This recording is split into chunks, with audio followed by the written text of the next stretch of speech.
gets together. Yes, we're recording. Okay, evening everybody. It is Friday. Who cares what the date is? It's Friday. Yes.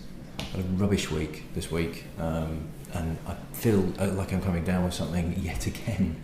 See, I thought that drinking a little sample of whiskey every day would actually kind of keep all these bugs and everything away, but no. A little bit of a scratchy throat, a little bit of a thick head. Nothing major, but it's a bit touch and go. So we'll get 2 done tonight, and hopefully if I do start feeling worse, I've got myself covered for tomorrow night at least, so fingers crossed.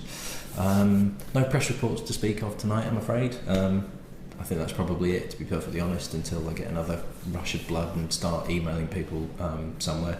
But the challenge goes on, and I've got a couple of extra people watching, so if you did hear via the Football Weekly website podcast, or any of the papers, or if somehow you did pick up the Daily Star, see the one line that was in there, somehow managed to find out what I was doing and where I was doing it, and have joined from that, then thank you very much.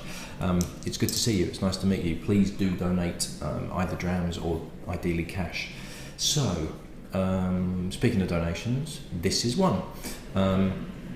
So it was sent in the post by a gentleman called Matthew Venables, very kindly. Thank you, Matthew. And I'm hoping you're watching, because I think you might be interested to find out what I found out about this, which is nothing.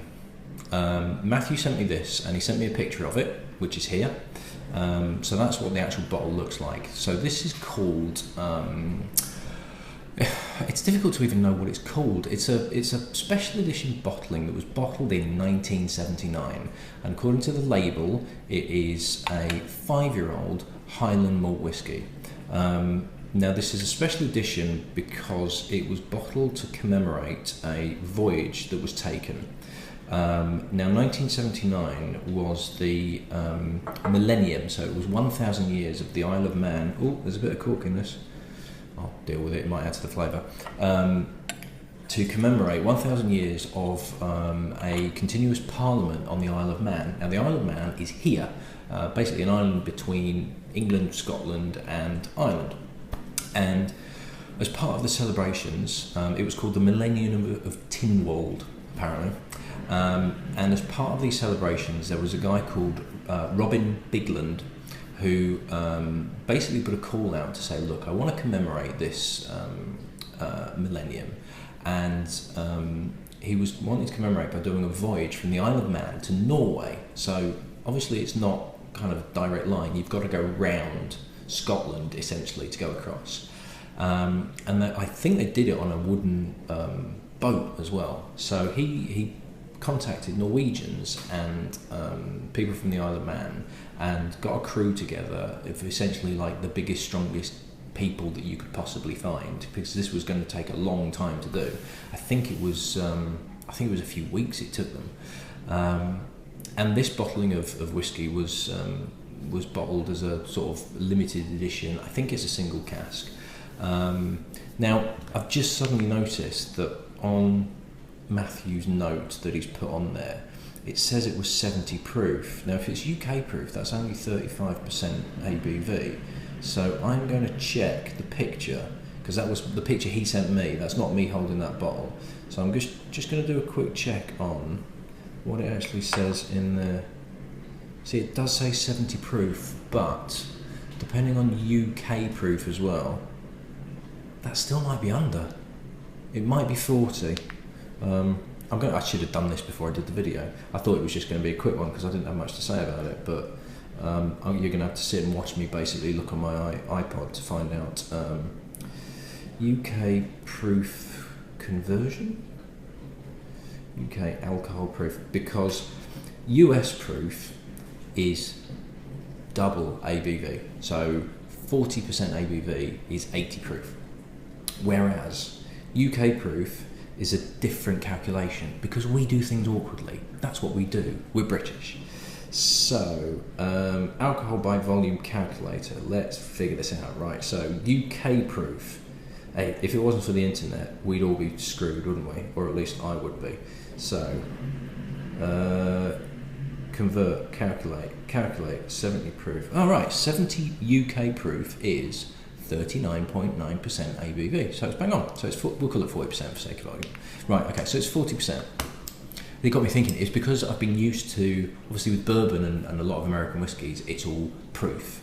But it's US proof, so it's 90 proof, it's 45 ABV. So seeing a 70 proof, I was like, oh, hang on, wait a second, what's the calculation for UK proof? Because I can never remember.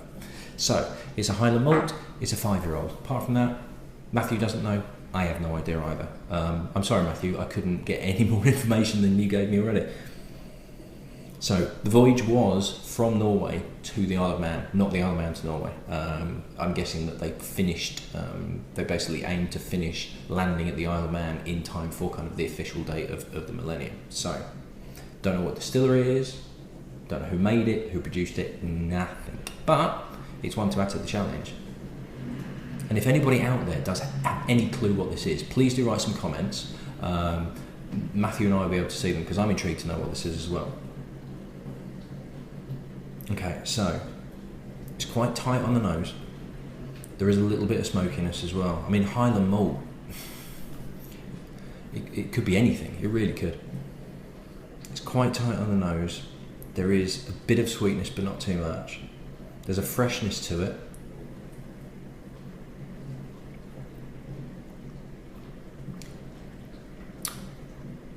Oh, there's a bit more smokiness on this as well.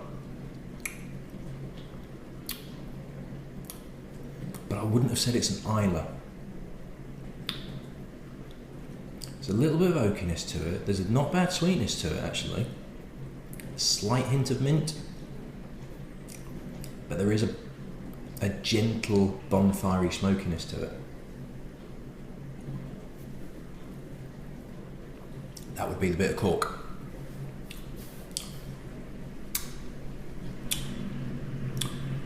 Intriguing. With that little bit of smokiness in, because that sort of narrows it down a little bit. And with them saying it's a Highland malt, it's a difficult one, It's a difficult one. And obviously this is back in 1979, so we're talking a distillery at mid-70s that's doing smoky flavours that, more distilleries were doing smokier versions back then. Speyside distilleries weren't afraid of doing smoky versions. Everything's become a bit homogenised, and everything's starting to, not that they're all tasting the same, as this challenge to prove, because they're all tasting different, but things are starting to become, they're using the same techniques and the same barley and the same yeast, and everything's starting to become a bit the same. Whereas in the 60s and 70s, it was a lot more individual, there was a lot more care taken, and it was a lot more about standing out and having your own identity rather than just make bucket loads of it and get it sold because there's a big market out there. It's difficult to say.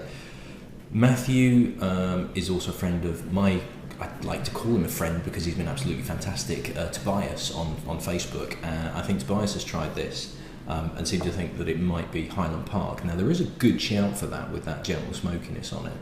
It's a bit too sharp for Highland Park, but that's me having had relatively recent Highland Park, so it's as good a guess as any, and I think there is a logical explanation to going for Highland Park, so who knows. It is good though. It has to be said, there's quite a good balance to it.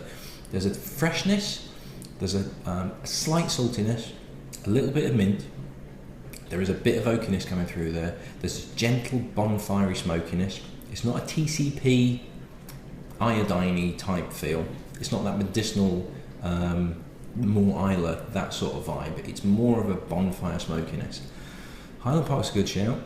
I'm not going to stick my neck out and say, because the last time I technically did a blind tasting was one of 3 that it could have been, and I got that completely wrong. John, Mark and Robbo, no thanks to Jason Standing. But yeah, that's actually really good. So I do have a bit left, so I don't know if Matthew's wanting that back, because I don't know how valuable that bottle is. But it's actually pretty pleasant. So if anybody out there has got any more information about that whiskey, it would be great to find out, because it's actually well worth drinking as well. Good stuff, that. Thank you, Matthew. Much appreciated. And we'll see you at the next one. Cheers.